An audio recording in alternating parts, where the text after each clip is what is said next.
नमस्कार, मैं Uday Shankar. News bioscope में आप सबों का स्वागत है। बात करेंगे बिहार की। तो बिहार की सियासत में सबसे ज्यादा गूंज ओम बिरला के स्पीकर बनने की सुनाई दी। बिहार कांग्रेस के नेताओं ने जश्न मनाया। उन्होंने कहा भी कि ये सबसे पहले उनकी तरफ से, और वहीं दूसरी तरफ ओम बिरला के स्पीकर चुने जाने के साथ साथ राहुल गांधी को भी नेता प्रतिपक्ष चुन लिया गया और इसे लेकर बिहार में खूब जमकर जश्न मनाया गया। और ये जो सदन के अंदर की तस्वीरें बाहर आई, उसके बाद बिहार में काफी जश्न का माहौल दिखा और कांग्रेस के जो जितने नेता थे उन्होंने इस बात को लेकर तारीफ की कि राहुल गांधी, उनका सपना था कि राहुल गांधी नेता प्रतिपक्ष बने और वो होता हुआ दिखाई दिया है। और ज्यादा जानकारी के लिए इस वक्त हमारे साथ हमारे बिहार संपादक एसके राजीव जुड़े हुए हैं। सीधे चलेंगे उनके पास। राजीव जी, बिहार में काफी जश्न मनाया गया और लगता है कि इस पल का लंबे अरसे से इंतजार था बिहार कांग्रेस के नेताओं को कि राहुल गांधी नेता प्रतिपक्ष बने। नहीं, देखिए उदय जी, दरअसल में जश्न जो है वो दोनों तरफ मनाया गया है। जश्न बीजेपी की तरफ यानी एनडीए की तरफ से भी मनाया गया है और जश्न कांग्रेस की तरफ से भी मनाया गया है। आप इंडी गठबंधन की हम नहीं कह सकते हैं, कांग्रेस की तरफ से। देखिए, लंबे समय बाद, चूंकि लंबे समय बाद किया मतलब राहुल गांधी पहली बार किसी संवैधानिक पद पर जो है वो गए हैं। चूंकि नेता प्रतिपक्ष की जो कुर्सी होती है वो संवैधानिक पद माना जाता है, उसको कैबिनेट मंत्री का जो है वो दर्जा दिया जाता है। तो पहली बार राहुल गांधी किसी संवैधानिक पद पर जो है वो चुने गए हैं या फिर नियुक्त किए गए हैं।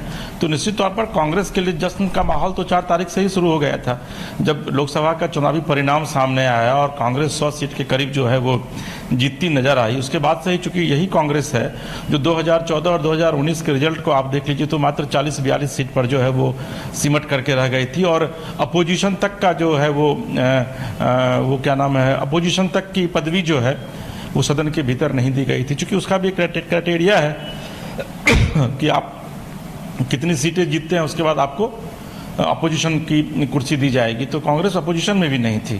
पहली बार ऐसा हुआ है लंबे समय बाद कि कांग्रेस जो है वो न सिर्फ अपोजिशन में आई है बल्कि राहुल गांधी जो कांग्रेस का जिनको युवराज कहा जाता है उनको विधिवत लीडर ऑफ अपोजिशन जो है वो चुना गया। कल जब देर रात इस पूरे बात इसका नोटिफिकेशन जारी हुआ तो कल देर रात से ही कांग्रेस में जश्न का माहौल जो है वो शुरू हो गया। चाहे वो दिल्ली हो, चाहे वो पटना हो, चाहे आपके यहाँ रांची में हो, चाहे कर्नाटक हो, जहाँ जहाँ कांग्रेस की सरकार है और जहाँ नहीं भी जी, वहाँ भी जो कांग्रेसी कार्यकर्ता है वो काफ़ी जोश से लबरेज दिखे। लेकिन जोश जो है वो एनडीए कार्यकर्ताओं के भीतर है। आज आप देखे होंगे कि जैसे ही सर्वसम्मति से, चूंकि संसदीय इतिहास में ये पहली घटना होने वाली थी जो नहीं हो पाई इत्तेफाक से, कि अगर लोकसभा स्पीकर को लेकर के चुनाव होता तो आज़ादी के बाद की ये पहली घटना होती जब कि लोकसभा के भीतर अध्यक्ष पद को लेकर के विधिवत वोटिंग हो रही है। लेकिन चूंकि कांग्रेस को ये पता है, इंडी गठबंधन को, कि उनके पास बहुमत का आंकड़ा नहीं था, 234 का ही आंकड़ा था। उसमें भी कई सांसद जो है 4 या 5 सांसद शपथ नहीं ले पाए थे तो वो एब्सेंट रहते। इसके अलावा